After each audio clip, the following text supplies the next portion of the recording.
Hello, folks. Welcome to Between Awesome and Disaster. This is your host, Will Carey. I appreciate you being here. Hope you're staying safe. Hope you're doing well and staying sane in this year that we call 2020, because holding on to those closest to us and things that bring us joy and people who bring us joy is going to be how we come out on the other side of this thing. I want to give a quick congratulations to my buddies in the band Goalkeeper. Their first EP, Bad Times Don't Last, they just reached over 1 million listens on that EP. So congratulations to the guys in Goalkeeper. That's a super great accomplishment. I hope to be up there with you in the million downloads streams club someday. Today I'm feeling pretty good. It is the kind of like gray, kind of humid, but not quite hot fall day that I've come to. There have been a few of in New York City recently, but I'm really excited to share today's episode with you guys. My guest on the show today is Nick Thompson. You might know him as the lead singer of the pop punk band Hit the Lights. I've just interviewed his bandmate Kevin Mahoney recently. And if you are not familiar, he also has a really excellent side project by the name Thief Club. They just, I believe they just released a new EP this year, which is incredible. It's the kind of music that if you love Hit the Lights and that kind of like riffy, groovy pop punk, you will enjoy this as well. And then it expands from that foundation and goes and does some really interesting and sometimes experimental things. I was introduced to Thief Club by my friend Paul Cohen, who you've heard on the show before. He's kind of like my pop punk BFF, and I just instantly fell in love with it, and I reached out to Nick, and he was interested in being on the show. So I was really excited to get to talk with him. You'll hear us at the beginning of this conversation because the Thief Club's first live shows occurred in Japan right before the COVID-19 pandemic shut down the entire world, and as I'm recording this, international travel and live shows. But if you've listened to the show before, you know that I am a massive fan of all things Japan, and especially Japanese punk and pop punk related. So there's a lot of great travel talk and music talk on this one. And I feel like Nick and I've been fortunate enough to have a lot of these conversations recently. We were really vibing on a lot of similar stuff. And the other great thing I got from this conversation is that I got some new music to listen to from Nick and vice versa, which you'll hear as well. Any of the bands we mentioned that you definitely should be checking out. And if you also have not checked out Thief Club yet, if you're a fan of Hit the Lights, definitely do. They just put out a new single as well, which we discuss as well. And any like guitarists or creative songwriting people, there's a lot of really interesting information in this podcast that I'm excited to share with you guys. If you're a Hit the Lights fan or a Thief Club fan and this is your first time listening to this podcast, I really appreciate that you would take time out of your day to check out this show from just some random dude shouting into the void. So thank you guys for being here. If you enjoyed this, I have over 180 other episodes that you can enjoy as well, with lots of different pop punk people, punk rock people, comedians, actors. I'm really proud of the work of what I've made doing this podcast and the conversations I've had. So thanks. And we're available wherever you get your podcasts. And I'll talk to you guys at the end of this interview. But for now, let's go to my chat with Nick Thompson, lead vocals for Hit the Lights and Thief Club.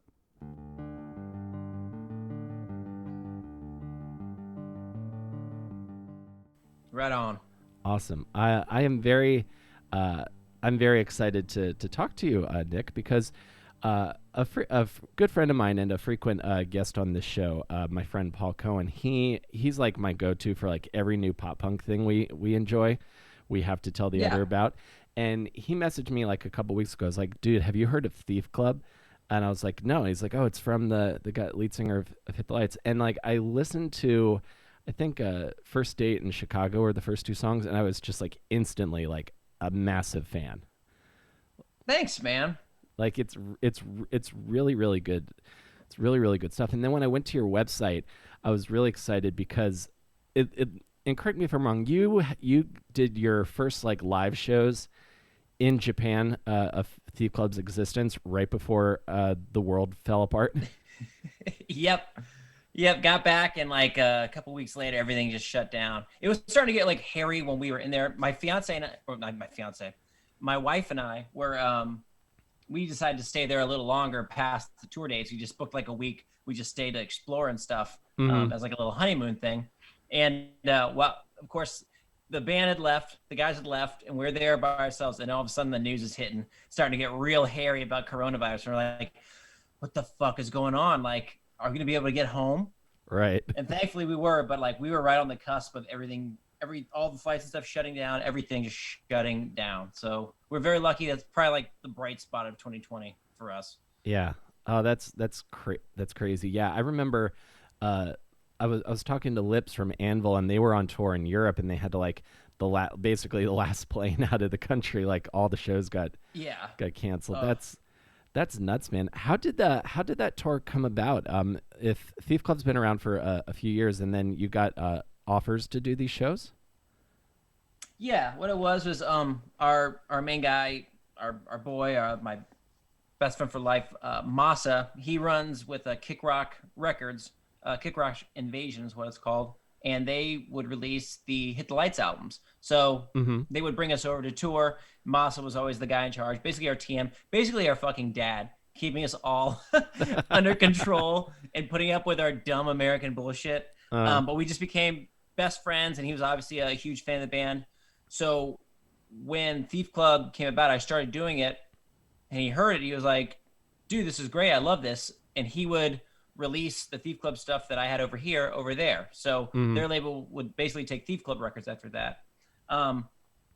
But as far as then like the touring, that kind of came into play because he had been trying to get Hit the Lights over. We couldn't make it work out and stuff. And finally he's like, well, hey, do you want to bring over Thief Club? Which at that point it was still, I never really thought about doing a live version of it. It's just a nice cathartic studio thing where I can just do my songwriting and not worry about playing anything live. I can make the stupidest tunings I want, just, because it wouldn't matter. Sure. And then all of a sudden it became this, oh shit, I have to have a real band now. And I have to like learn to play guitar again and sing the song at the same time. And so it's been good for me, but it's been definitely a different experience. And it sucks that Japan is like the only place right now we've ever played live.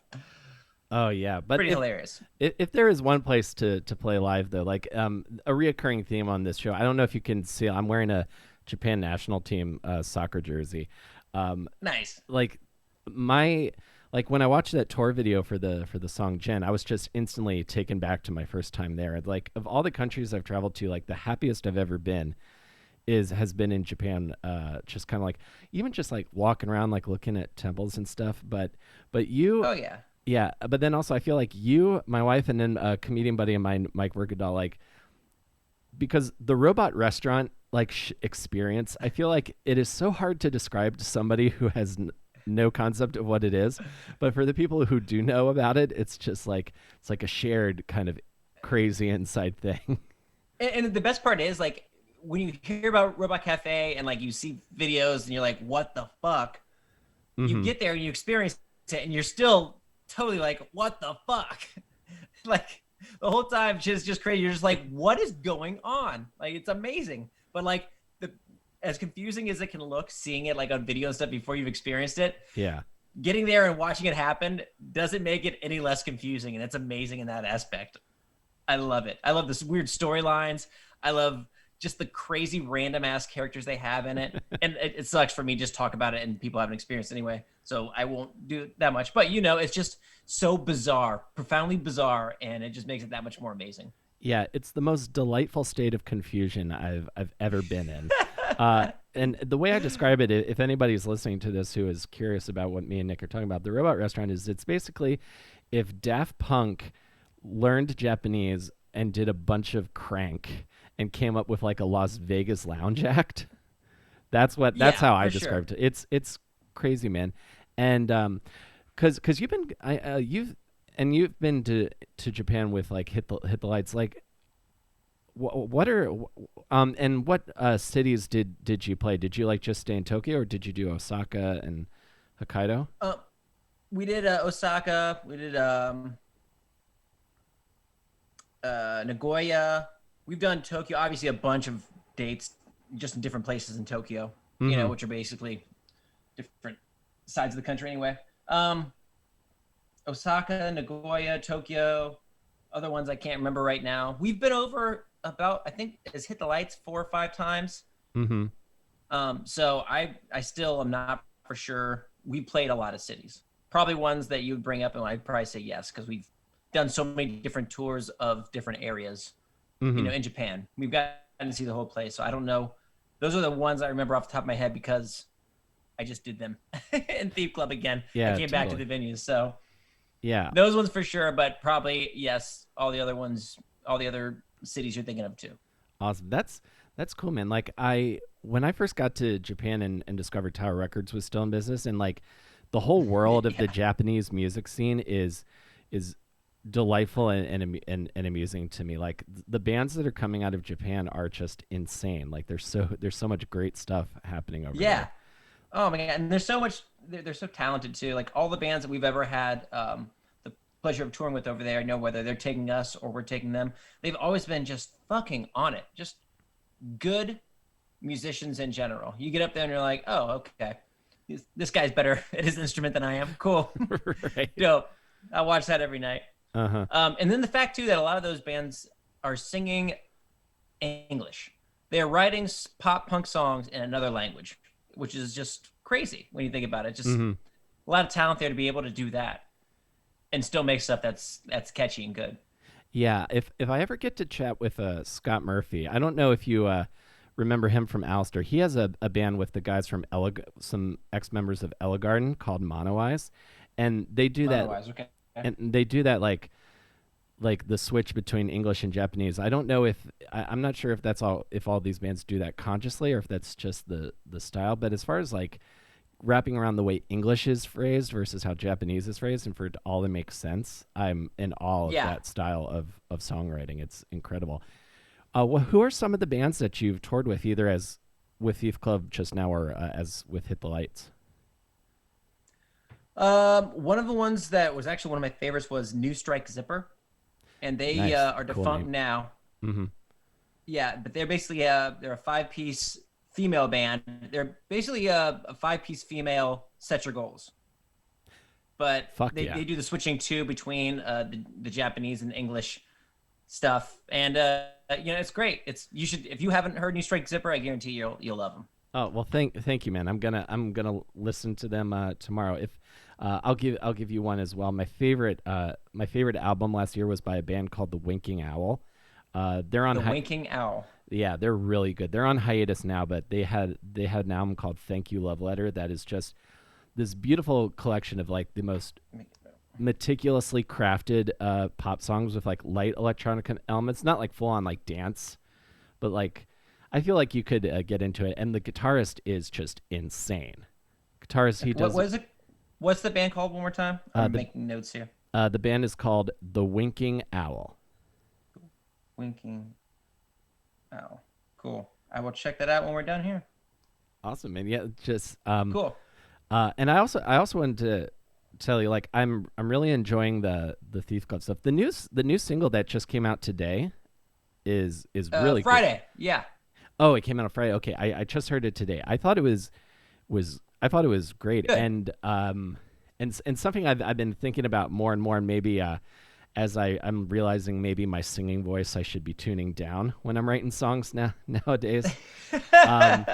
Like I'm trying to think who the first one, like the first time I ever heard breakdowns in major key was Newfound Glory. But when I started thinking about like breakdowns and riffing in like drop C, or I don't know what tunings like Skip School Start Fights Hit the Lights was in, but like that was riffing just around in C drops, sharp, half step down. C sharp.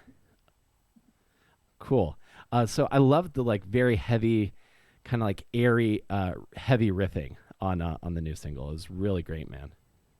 Thank you very much. I'm excited to release the two other songs because one of them is a cover of the Smashing Pumpkins' Cherub Rock. Uh-huh. and I've got it like worked it down to that open C tuning, and we made some really really cool riffs that I'm really excited for people to hear. Like definitely putting like another dimension on a song I've loved for a long time. But like the stuff we get away with is pretty cool. That's There's some big riffs in there. I'm very excited to share it. fantastic. When does that come out? That will be released December 11th. Excellent. So I just released my first single now. I'll release another one a couple weeks down the road, and then the actual split I'm doing comes out December 11th, and that'll be released with it. Very cool. I can't wait to listen to that, man, because if and I want to talk about hit the lights as well, but I feel like Thief Club, like my friend kind of sold it to me as like, oh, it's like it like picks up right where Summer Bones left off, and then I started listening to it, and it has everything I like about the way you write songs, like the kind of like the lyrics that kind of just like hit me right here in the feels, and the kind of like the sort of like airy, like the chunky riffs, but then this sort of like atmospheric like second guitar I really enjoyed. But it also seems like a place where you can just kind of like give yourself that freedom to like whatever kind of idea, or like I want to try writing this kind of song. I kind of picked up on Totally. the this is where Nick lets himself have fun project. Yes, that's absolutely what it is, and that's what's really nice about it. I know, like some people, like I see comments, like some people are like, why doesn't he just do this with Hit the Lights or whatever? And that's the reason is I don't have to put when I'm writing Hit the Light songs, I'm definitely putting a lot more thought into what that sound will be. Whereas with Thief Club, I've got the freedom. I'm like, it doesn't fucking matter because, if I'm feeling it right now, I can do that, and I don't have to speak for anyone else or anything like that. It can just be just what I'm doing right now. So, and like you said, there's like now I know my songs have a bunch of, we call them Nickisms, Uh-huh. but they'll have those little things like, yeah, of course he's doing that. He would do that. But that's the fun of it too. It's just like, it sounds like me. It's just me. Yeah, exactly. Like you're still going to be you, but I hear what you're saying, because even if you even if you're in the context of your main band, like you might still find yourself thinking, well, I don't know if this would work for Hit the Lights specifically, but like you giving yourself the ability to kind of like throw everything into it. Like I would never write like a Right. super like chunky riffy song for my main band, but I like having being well I like having the ability to like just, okay, I'm gonna just do whatever I want, and not have to appease or put it through committee by anybody else. Right. And there's definitely like a freedom to all that. That it's much different from being in a band with four other dudes. Yeah, exactly. Much different. Yeah, because everything's kind of by committee when you're in a collaborative art form like music is. Yeah. And I will say too that I do think that I get better stuff out of working with other people. Working with the guys and stuff. I think we've always had some of my favorite moments have been because someone else brought up something I wasn't able to think of. Mhm. When I'm writing for myself, especially with Thief Club, when I force myself to get in and do a couple songs in the studio, sometimes I'll catch myself like cutting corners, just doing a Nick thing, rather Mhm. than like trying to make it a little different or trying to do a different idea that'll mix something up. Like Yeah. it's paint by the numbers Nick, and it's nice to have other people to kind of challenge the way you thought about the song or bring new ideas to the table. That's always a really cool thing that I think works really well with Hit the Lights. Always has. So there is that. I definitely feel sometimes that the music I make is lacking because I'm not seeing it from a different way. Mhm. You know? Oh no, absolutely. Like you get into kind of like your influences and the way you like things sound, and then being able to bounce it off who has their own set of experiences. I That's something I've come to later in life, but like collaboration, I find very rewarding. Especially in my mid 30s now. I wanted to also tell you. I think I told Kevin this as well. But when I first discovered Hit the Lights, I used to work when I was going to college. I lived in Maryland, and I was working at a Target, and I remember being instantly drawn to the album cover for Skip School Starts Fights because the like bright, colorful paint splotches. I remember Concom. That's what we call it. Well, if I can, I told him, I don't know if you've ever seen the poster for the Kurosawa movie Ran, but it uses like a white background with like red, yellow, and blue paint smears on it. So it made me think of that. And I remember just putting that into my Ford Focus and going like, just cruising down back to my apartment going like, breathe in, breathe out. Like I've been screaming along to you in many a car for a number of years, man. Yeah. Oh, thank you, man. That's awesome. It's funny you say that too, because I recently had a couple people tell me, and it makes sense why Hit Life did so well in Japan. They're like, this music reminds me of anime music. And I was like, oh shit. Maybe like we are anime music. Because that's like the first thing he said. And now you're bringing up like another little anime connection and stuff. Something to think about. Now that I think about it, because if I think about like anime opening songs always have these like huge swelling guitars, I could totally see like putting like a backbreaker or even better yet, like one of those like school like romantic comedy shows, like just putting Drop the Girl as the beginning. I could see that totally, because that's good. That's a good life advice song. Like so much like journalists and critics now like to, I feel like, rag on like pop punk from the early 2000s as being like overly like weepy or self-pitying. But Drop the Girl, that's a good piece of advice song. I always liked that part of that song. Yeah, that was definitely written from the perspective of just you're telling your friend to just, dude, you got to stop. You got to drop this one. She's been doing things constantly in front of you, and it was just that frustration of not being able to reach someone when just like, all right, dude, you want this pain, you want this bullshit. It's I think everyone's been there where they've just had that friend or something that just is with that person that is just the worst for them. Like obviously just not a good person, for your friend. And I think we've all kind of felt that. That's what that was absolutely about. One of those, just listen, dummy. Just listen. But yeah, and even if you don't want to listen to me now, when you eventually realize what I'm saying is right, I won't throw it back in your face. I will, bitch. I wrote a song about it. Yes, I'm going on tour with this. Getting paid off of your misery. Yeah, look at this. You're feeding me. Your tears feed me. What else is up in your life? Let's write about it. Yeah, let's like how you feel about your job, man. You're from Lima? I'm from Sydney, Ohio, which is about 45 minutes south of Lima. Gotcha. Lima. See, I don't even know how it's pronounced. Well, Lima is the actual pronunciation, but then for some reason, us Americans like to take all these, especially Ohio, likes to take all these foreign names and name their cities and pronounce it wrong. So get us, what's around Lima, which is Lima, is Rushi. You know how Rushi spelled? How's that? Russia. It's fucking Russia, and they say Rushi. That's like Houston Street in New York. Like when I first moved here, I was like Houston Street, and everyone was like, no, Houston. Yeah. It's called Houston. There's a Houston right by there too. Houston, Ohio is right next to Rushi. All right. Then we've got Cairo, which is Cairo. Kairo. That's right there. The same thing too.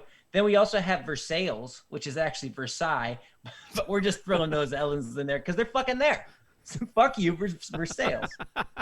There's that shit all over Ohio. I'm sure other states too, but it's so funny. Oh, and everyone's like, they're from Lima. It's like, I mean, you're right, but not for this. It's Lima. That's funny. It makes me think because America, bitch. Exactly. We're gonna take your sophisticated thing and we're gonna make it. We're gonna ruin it. It's like it's got L's in it. Come on. Well, it makes me think of like I think Laura Jane Grace from Against Me because she was like her dad was in the military, so she was like spent time in Naples, Italy, and then spent time in Naples, Florida, and it's like major downgrade. So is this part of Ohio? I feel like and the thesis on my pop punk dissertation will be that suburban boredom yields great pop punk music. Is this the kind of town that is like gonna yield a lot of teenagers that don't have anything to do except count down to when they can get out of where they're from? Yes. Yeah. Yes, absolutely. Absolutely. And that's, when we first started too, I remember our main goal was to sell out a show in Chicago because it was outside of Ohio. Mm-hmm. And it was like, if we could get the band to that point where we could sell out a show in Chicago, sell out a VFW hall or something like that. Yeah. That was our only reason for wanting to, do it. We wanted to get the fuck out of Ohio, get the fuck out of, Lima and that area, because we're all in the Midwest. And, even in my town, I think Lima was a little bigger, but like in my town, like there was no malls, there was nothing. Mm-hmm. Kids would hang out in, at the ledge or like make out point, that kind of shit, Yeah. There's just nothing to fucking do.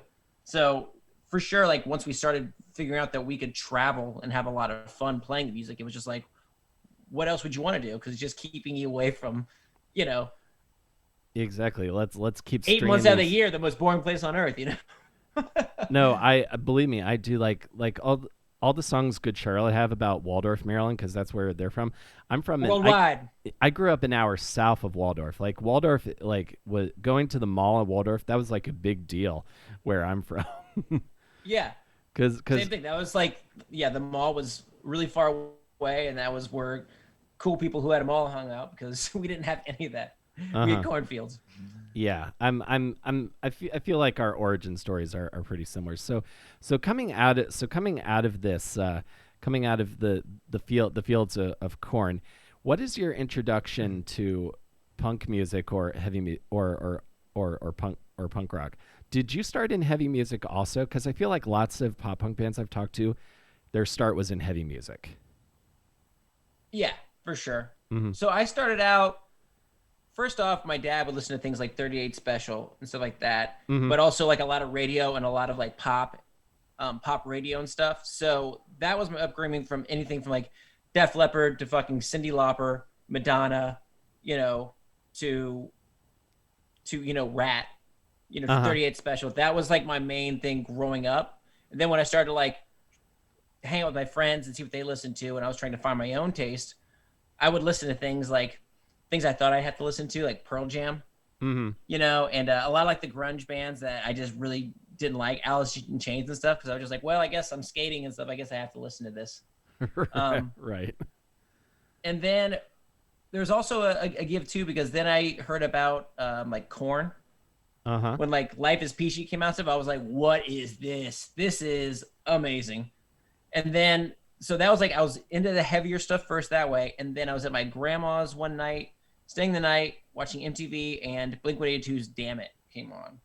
And I heard Damn It, and I was just like, what is this?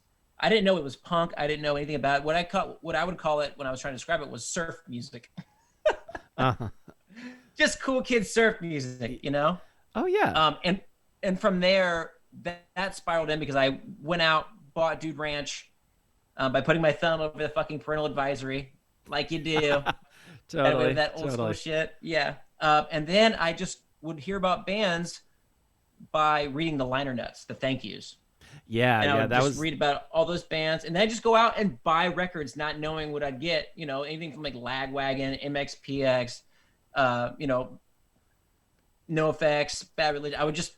That was just my thing then. I just want to go and buy records and literally not just know that their names were in the Blink-182 thank yous, so I'm going to listen to them. And that's how I kind of got into punk and came to realize, oh, this is a whole thing that I love. Mm-hmm. Oh, I know exactly what you mean. Yeah, like that was the discovery algorithm was reading the thank you notes in the liner notes back in the day. Or the other big thing for me was when I started to become aware of record labels. Like I could pick up a CD I'd never seen of, and I could see like, red rectangle with yellow arrow. Okay, I'll probably like this. I'll go Last Stop Suburbia. Let's see. Yep. Such good. I had a lot harder time getting my first Blink album because my first Blink album was Enema of the State, and I had to kind of explain the busty lady on the album cover to my mom. But again, as soon as I heard, I just heard that open E5 chord on Dumpweed, I was like, oh, okay, I've got the whole rest of my life figured out. How do I make this sound? And then did you know? yeah. And then did you know you were gonna be in a band like around this time? Is that when you were figuring that out? No, No. not at all. I was skating, and I was probably like 14, 15, maybe 16. And all I wanted for my birthday was just some new skates. Mm-hmm. And my parents got me a guitar, an acoustic guitar. Uh-huh. And I was like, what the fuck? Like, I don't want this. Right. And then they signed me up for some guitar lessons. And, then I dropped out of college and toured a band, so fuck them. No, and I was fortunate enough. So I didn't know I wanted to play. I was just kind of messing around, but I was fortunate enough that my parents signed me up for guitar lessons. And it wasn't some bullshit like guitar teacher where you would come and they'd give you this fucking book with row, row, row your boat and stuff in it. Right. His name was Ben, and he was an awesome dude that like asked me what I wanted to play, asked me what bands I liked, have me bring in CDs and stuff. And then he would teach the songs to me, and the whole time explain, oh, this is this chord, this is why we're doing this, this makes it this. And that was such a cool way to get me into actually playing guitar, was giving me, the songs that I wanted to learn how to play, the easy Nirvana songs, Blink-182, all that stuff. So that stuff I learned through that by him kind of like reverse engineering it and showing me what they're doing. It was really cool. A cool way to learn. Yeah, absolutely. Like, and those songs, like I feel like Blink-182 and I would also put the Beatles in this category as well. Like, you can learn a lot about music without having like how music works, without having to like sit and like learn about like the circle of fifths or like minor pentatonics and scales and stuff. You can, it's like, oh, okay, this is that little octave run and all the small things, and the reason that works together is because that it starts with a C and then goes to E and then goes to that. That's awesome. That's awesome, man. And you just kind of start plugging in plugging in the whys and hows, and then eventually you're like, I think I might try to write a song, Totally. And it doesn't take much, with playing guitar. It doesn't take, especially if you have drop down to D, you can, as soon as you learn bar chords, the world is your oyster, man. 100%. Like, I also, my other big musical thing I was into as I was growing up at pop punk, I guess I was listening to lots of what I guess would be called like butt rock nowadays. Like, I was listening to or I guess it was post grunge at the time. So I was listening to like Seether and Stained, and like learning you just learn to go that like dun and get a groove going, and it's just, oh man, it's the best. Dude, I definitely got down with a bunch of like butt rock too, for sure. Any like big riff stuff, like I definitely had the first Disturbed album, and they had some big riffs on there. Power Man 5000, like, Rob Zombie, Cold Chamber. Oh yeah, Cold Chamber. That guy was a riff machine. Fear Factory. I had Fear Factory. Love Fear Factory. That has some killer stuff. Like all that like now that all the metal kids are into like their gent with their 8-string guitars. I think Dino was doing a lot of that stuff like a decade before gent was invented. Yeah, absolutely. And have you ever heard of, or did you ever listen to a band called Stuck Mojo? I've heard of Stuck Mojo. I'm not super familiar with their stuff though. They're basically a band from Atlanta that he was called the Duke of Metal. What was his guitarist's name? Oh my god, I can't remember the Duke of Metal's name. Either way, they were like one of the very first rap metal bands in the genre. Like aside from like Body Count and stuff. Yeah. And still, like, their riffs were just insane, but it was still had like that butt rock side to it, for sure. Yeah. Or just like, when I bring it up now, it's like, have you listened to Stuck Mojo? I know I won't get very many responses. Yeah, but. I put that in. They sound like they would probably go on tour with like Monster Magnet, and play like Count Basie Theater in Red Bank, something like that. I imagine that being maybe good show. Something like that. Yep. Or like tour with like maybe some Seven Dust in there. Yeah, Seven Dust. I could see that. that would be a great show at Ram's Head Live. Like when I was in college in Baltimore, like I saw so many great shows at Ram's Head. I don't know if Hippolyte's ever played Ram's Head, but Yes, dude, I love her said. that place was amazing. Okay, so you're playing guitar, and then you go to college, and then drop out to join Hit the Lights. Yes, but technically, I only went for like maybe half a year before I decided to drop out for Hit the Lights. Gotcha.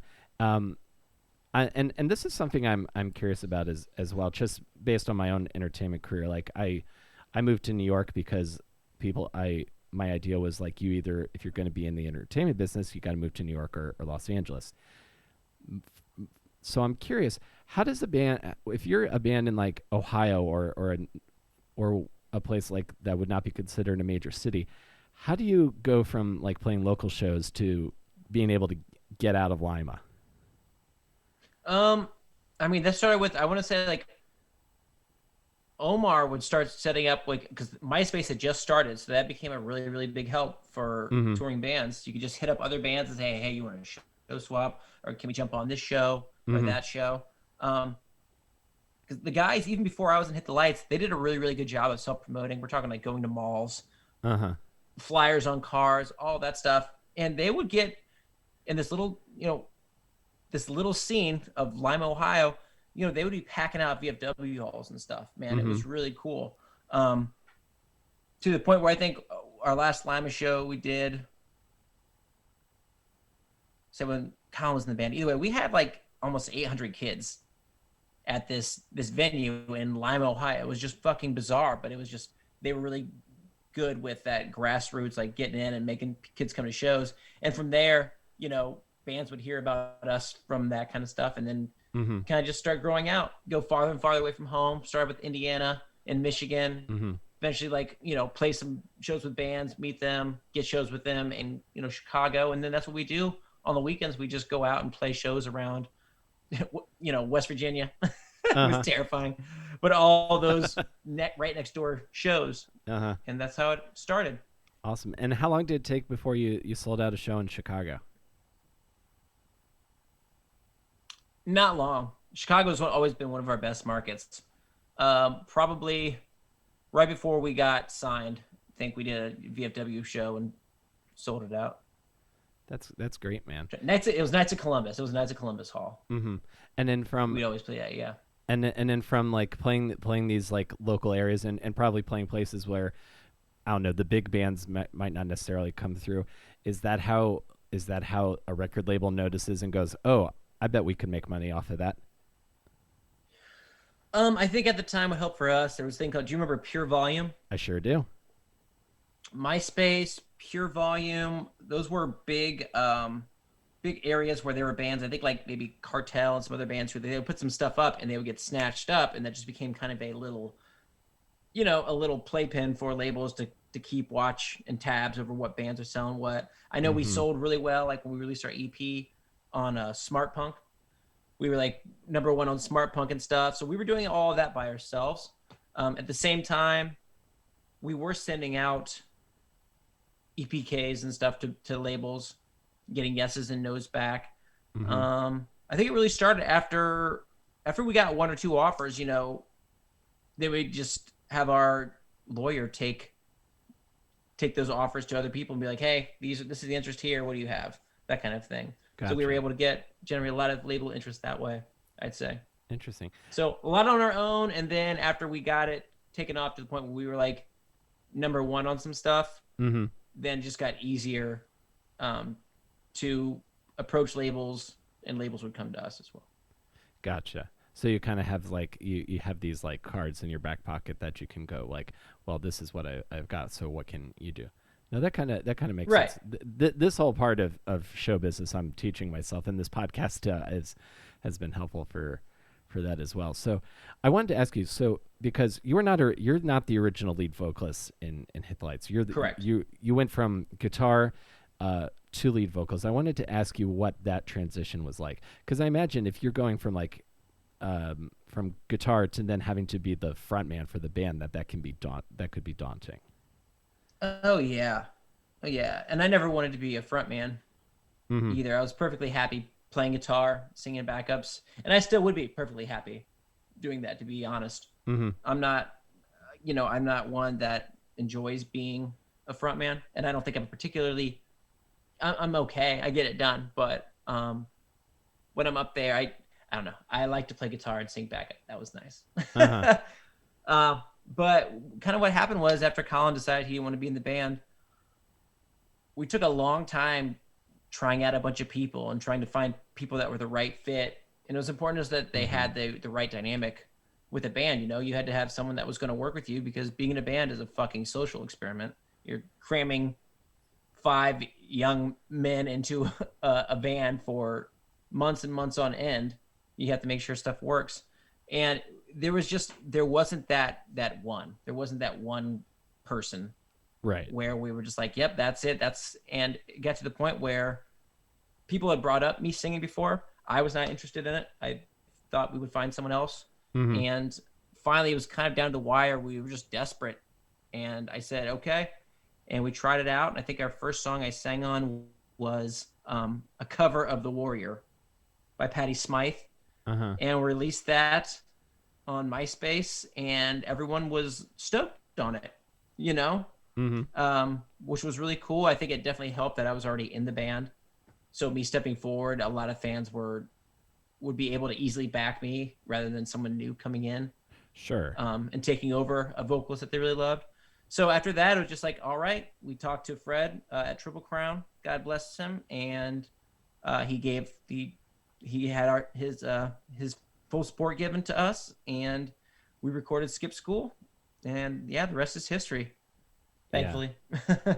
Yeah, and that record still, like, I was listening to it again when I was talking to Kevin, and I was going to talk to you. I feel like that record is of that whole bulk of that era of like of all the albums I had. I feel like that one still like really holds up. Like, I just really enjoyed the. I think Kevin described Hit the Lights as 80s pop meets Pantera, and that made and that kind of makes perfect sense hearing when hearing some of your influences. I just really kind of like gravitate to that kind of like syncopated, like it was there was a groove to it, but there was like not the scary part, because like I like metal, but metal fans frighten me sometimes.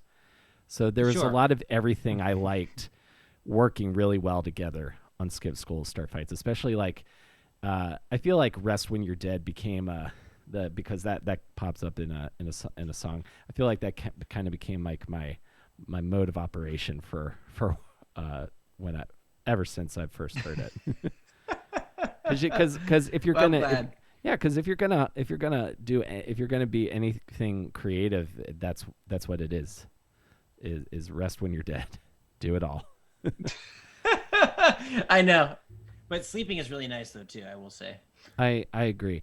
On Skip School Start Fights, did you just sing or did you play any guitar on that album? Yeah, played a lot of guitar on that album because I had written so many songs in my basement for that album, and that downtime. There was just so many. I just had so many ideas and riffs and stuff, and they all were able to get worked in from that 7 months or whatever we were looking for a singer. So thankfully the record came together really well just from me writing from the same place for months on end. So there was kind of that theme, that sound that was there, kind of baked in. Totally. And what kind of and what sort of guitars and amps were you using on that record? Because I really love the guitar tone you got. And if you're tuning down to Drop C, I'm curious if you were using like a particular guitar that's like known for like lower tunings.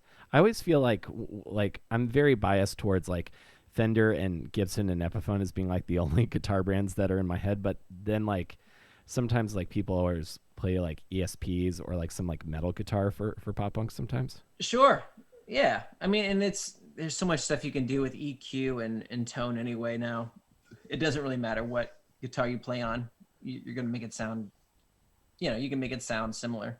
I think for that record, I don't remember. I'm positive we used Mesa every time because that's like the amp we'd always try not to use on the record because we use it live and stuff.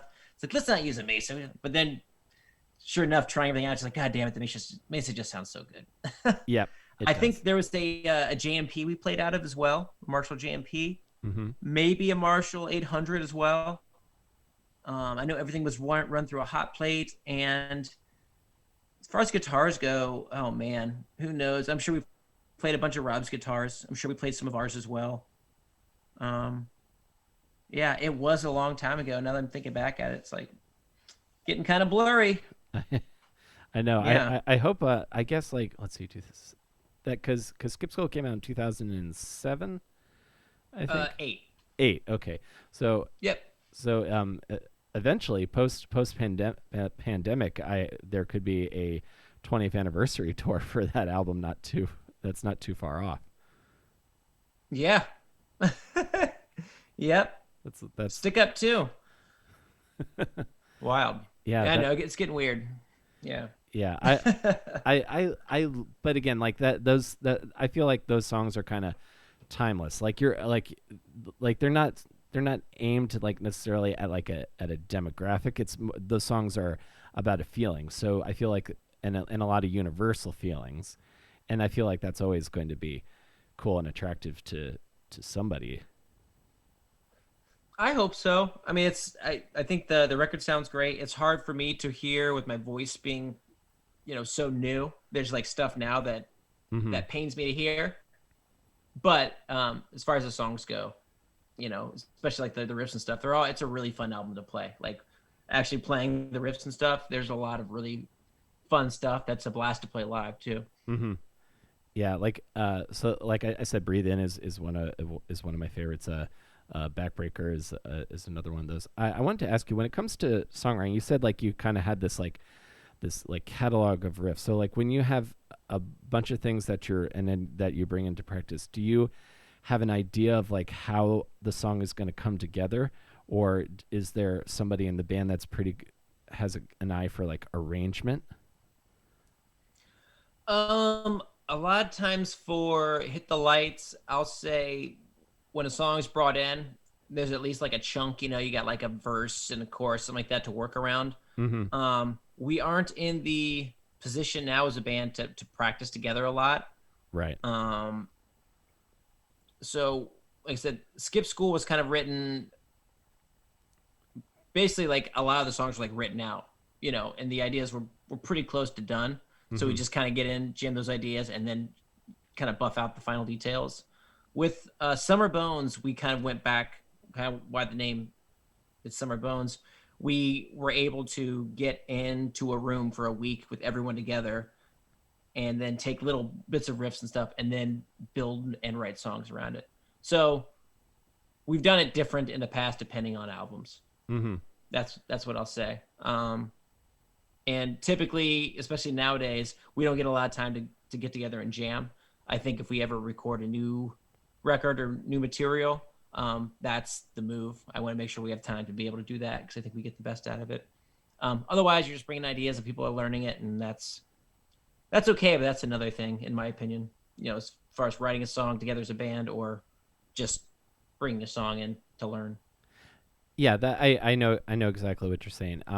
To me, to go back to, I guess, use Blink as an example, it's just because they're kind of on my head right now in this conversation. Like the way I guess Neighborhoods was put together, because they were kind of all over the place, and like just You kind can of tell. yeah, and they were just kind of sending stuff to each other, compared to Yeah. the Dogs Eating Dogs EP, which that sounds more like songs coming together like with humans feeding off of each other, and like, oh, why don't you try this, or okay, I'll try that. It's like the difference of Right. like you can sit down and program drum grooves, but then like when I get to play with my drummer, it's completely different feel to Yeah. it, certainly. Well said. Absolutely. Like my Nick's drums in the demos are fucking. I feel so bad when Nate or any drummer has to listen to it. Like, can you do this? And they're like, yeah, I can do this, but would you rather me do this? I'm like, I would rather you do that. Yes. Uh-huh.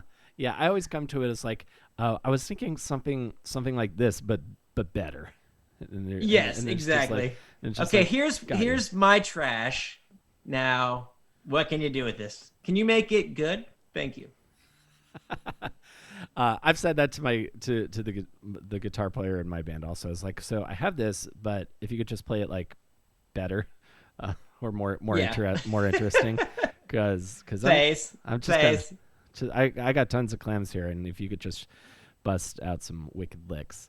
I want to say Summer Bones. I listening to that again. That album is great as well, and I also think going back and listening to Invecta, I don't think that album got the love that it deserved when it first came out, because I can kind of draw a line between some of the stuff that I heard on Invecta, as far as these kind of like big, like kind of epic sounds that were happening, and I can draw a line to the stuff you're doing with Thief Club now a little bit. Sure, I can see that. I mean, we were all in on, Invicta. We all kind of pitched in to put our heads in that space where those songs were, and it's still there. It's still us. We did that record because we made stuff that we like, so it makes sense that some of that comes out in this because I'm in that. So Totally. yeah. I wanted to ask you about your experience with that album, because from talking to Kevin, it seems like you were under a lot of pressure from the label at the time during the creation of that album, and I was curious if you could kind of like take me through what that was like and what was going on. Yeah. Well, first off, I listened to your episode with Kevin, and it was great, and Thanks, made man. me miss him a lot. He's a cool But dude. I think he's an amazing dude. But I think he kind of nailed it with how he put it to you as well. So if you guys want to check out Kevin's episode, you can get his take on it. But mine's similar, where we were signed because we sold a lot of records, not because of how we sounded. And we had some people behind us that believed in us and stuff. At the same time, you're on a major label now. They want to get you to radio. They don't care what you sound like. They care what's on the radio to get you on the radio faster. So with that, we had to try to turn what we were doing, which was very unradio, and try to make something that would fit between Foo Fighters. I think maybe Anne Berlin was one of the only bands out of our scene that was doing really well on radio. Because they would give us lists every week of who did really well and be like, you write a song like this, write a song like this. So in that aspect, it was frustrating. The cool part is they put Omar and I in with like a bunch of songwriters.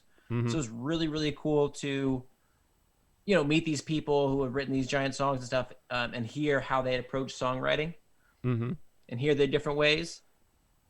That was very cool. On the other side of the coin, like turning in songs and getting rejected, and like hearing all these ways of how to write songs from all these different people, really just kind of shredded any confidence I had in songwriting.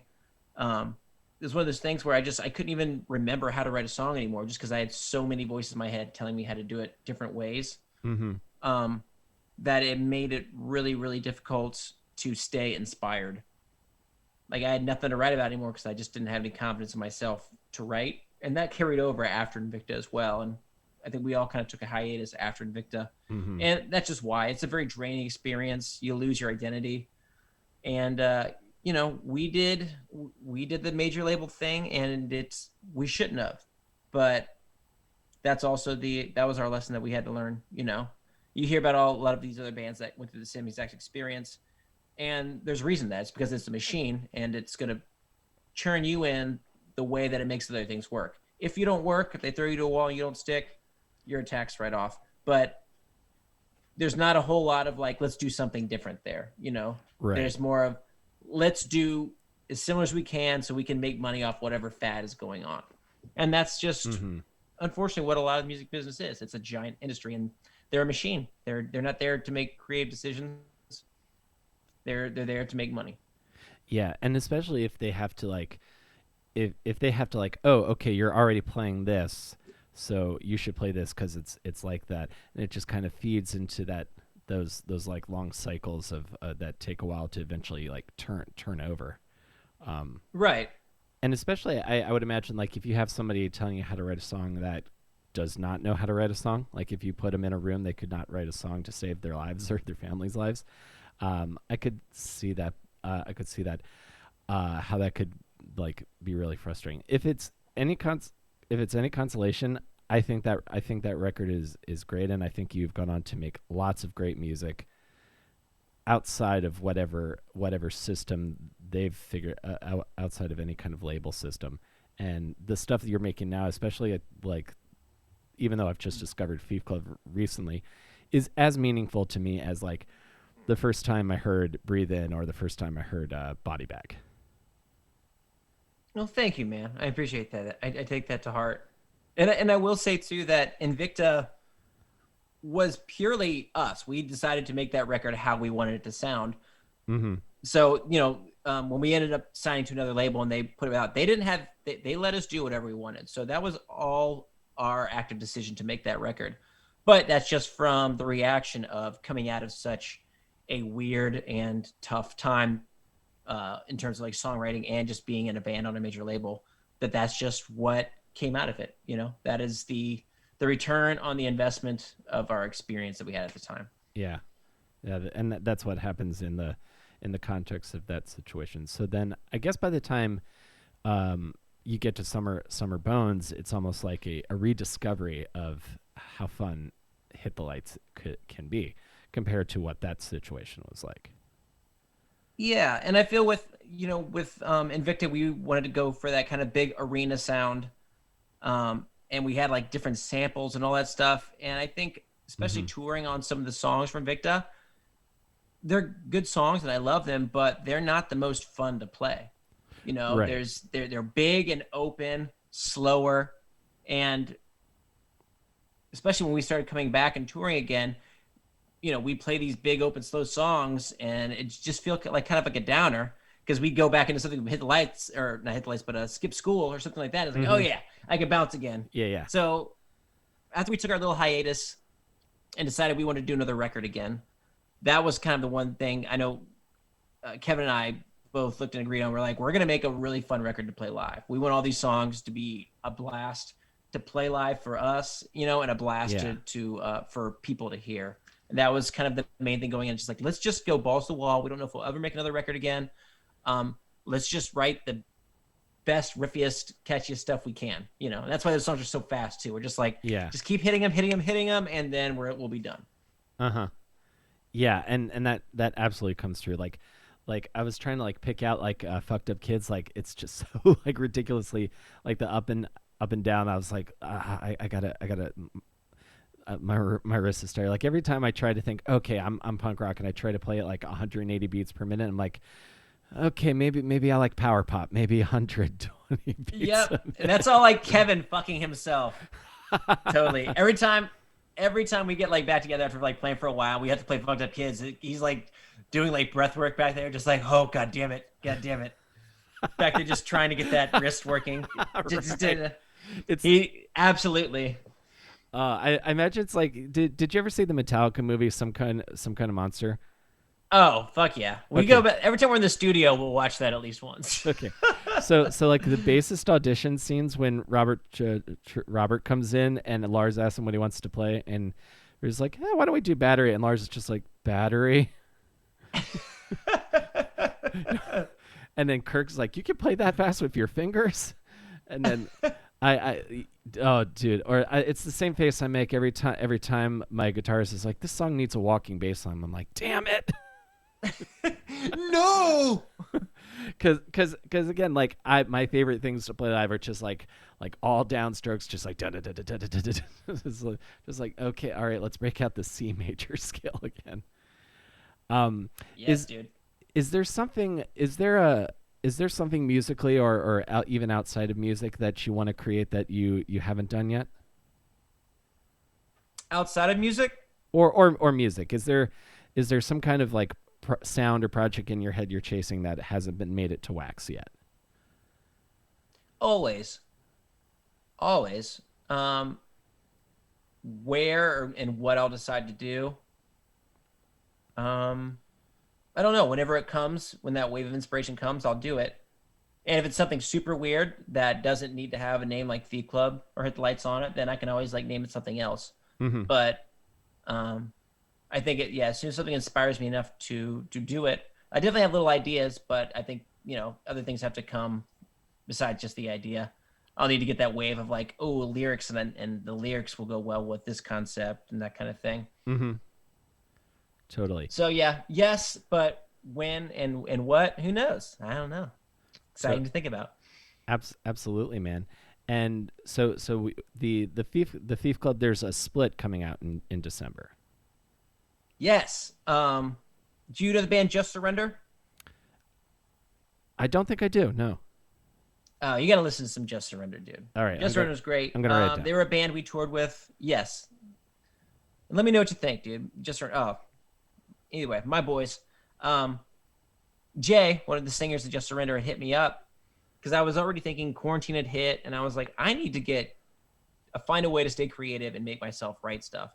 The only way I really knew how to do that was just to book time in a studio. So just like, regardless, I have to go in. My cat is in the way. Sorry. Oh, no worries. Yeah.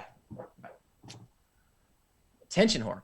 Anyway, I lost my train of thought here. What was I just babbling on about? Just Surrender. Sometimes you got to book time in the studio to come up with ideas. Yes. So, and it was just going to be like 3 songs, and it didn't really feel like a release, but just like that's what I have money for, and that's the time I have to do it. And Jay hits me up, and he's like, "Hey, dude, he has another band called With Abandon. Mm-hmm. They released an album last year. It's great. Check it out too. With Abandon." And he's like, "Would you be interested in doing a split with us?" And I was like, "Dude, fuck yes, I would." We talked about how much we loved, when the bands we loved did splits and stuff, like Jimmy World, Get Up Kids. So many awesome splits. Yeah. So I was like, "Yes, dude, that's a great fucking idea." And I told him that I had time for 3 tracks, and I was like, it'd be really cool, like rather than just having something separate from, each band and that's just it, we should have some type of song we each do that ties it together.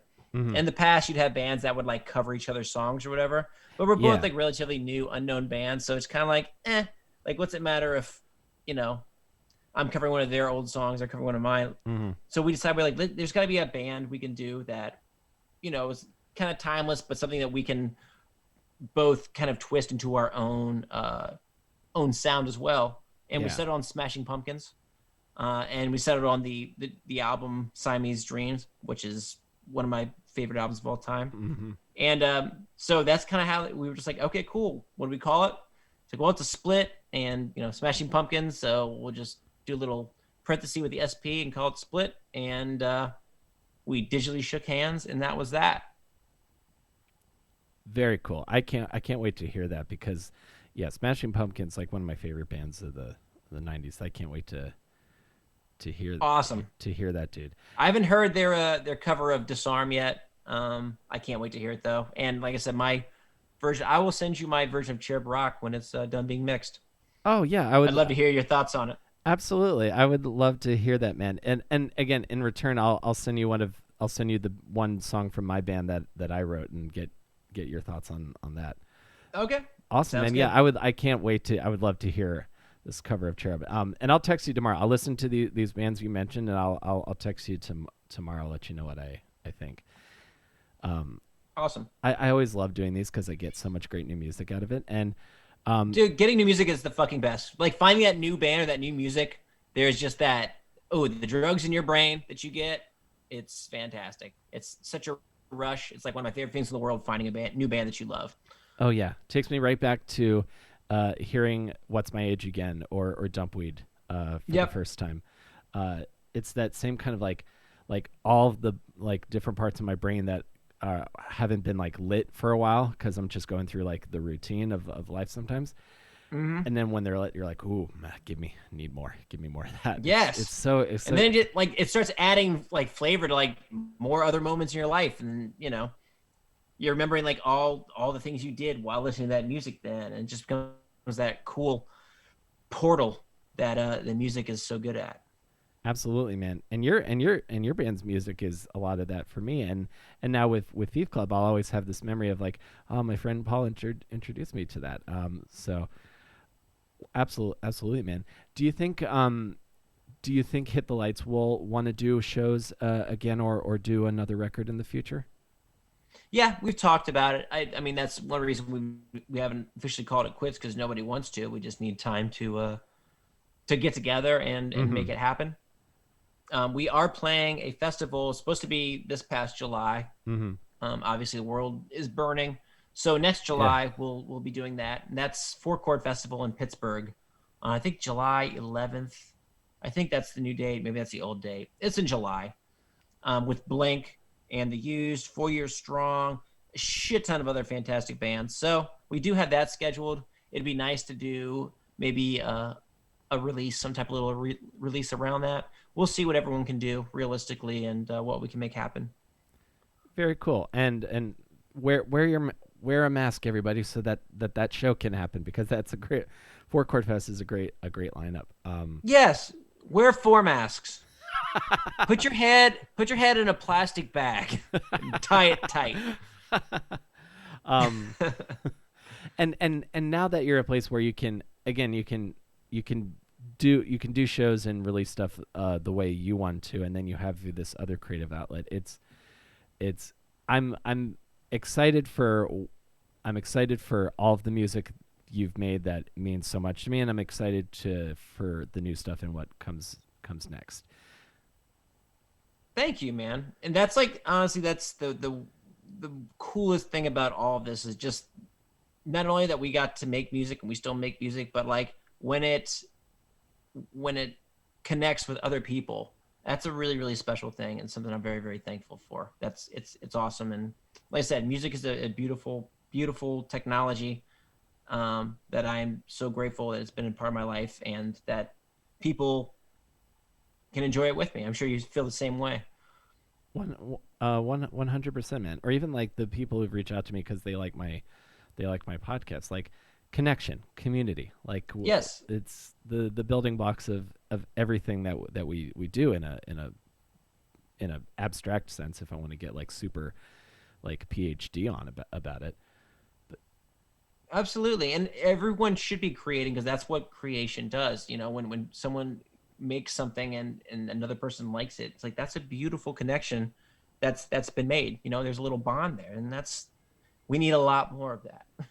I agree, and I hope you get to play Japan many more times. My whole goal for the rest of my career is to get big in Japan doing something in entertainment. Yeah. So Oh, dude, I agree with you. Any chance to go back to Japan is well worth it. And anyone who gets a chance to go, or wants to go, or just thinking about going, you absolutely should. It's amazing. It's such a grand, fantastic place filled with beautiful people and such cool shit to look at. 100%. The best sushi of experience of my entire life was at the Tashiki Fish Market. Did you get a chance to see that, or have you heard about that? I don't believe so, but also maybe we're drunk a lot in Japan. When we're there, we So are am I. drunk on strong zero and laughing and eating anything put into our mouth. And do I remember most of it? No, but I know it happened and it was a lot of fun. That's as it should be. Like, just if you again to the listener for post pandemic, if you just get into a bar in Japan, you will be invited to hang out with the big group of salarymen that have just knocked off work at 9 o'clock at night, and just say kampai, and you'll have best friends for the rest of your life. Beautifully stated. Absolutely, man. Is there anything else we can plug before we get out here? Oh man, well I'd love to say I have shows or something coming up. I've been doing live streams every once in a while. I need to do more of it, but it's on twitch.tv/NickHTL. NickHTL. We put things on. Nate, my drummer, he actually lives about an hour north of me in Wilmington, so he's gonna come down a couple more times and play some bongos or whatever the fuck he wants to do and hang with me on the stream too. It's been fun. December 11th, Split comes out. We'll be with Abandon and Thief Club. We'll be releasing singles between then just to stay relevant.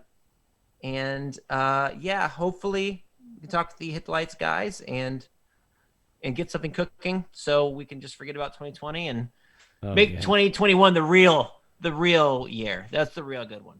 2020, no, it was fake. We got faked out. 2021 though, oh dude, it's gonna be fucking amazing. Absolutely, man. Well, Nick, thank you so much. I really appreciate this, and thank you for the meaningful music that has enriched my life over the years so much, and Dude, and my continues pleasure. to. And thanks for talking to me. This was really, really great, man. Thank you. Yeah, we'll stay in touch. We have numbers now, and like I said, I'll send you some stuff too. See what you think.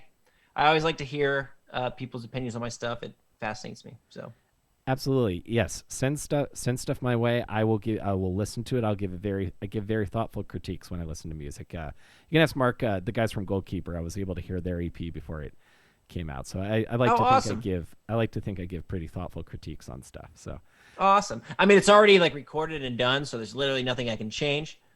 But yeah, well, give me some critiques. yeah. Well, all I would say, and when I mean that, I would say this song is sick. Here are all the different things that support why I think it's sick. Final analysis. Awesome. This song is sick. Sickness acquired. Thank you so much for talking to me, Nick. This was Thanks great. for having me, Will. This is a blast, man. I'm happy we got to do it, and I enjoyed your podcast with Kevin as well. It was really, really nice to hear, and I loved it. Best dog walk ever. Awesome. Thank you so much, man. I really appreciate it. No worries, man. I'll talk to you soon. Talk to you soon.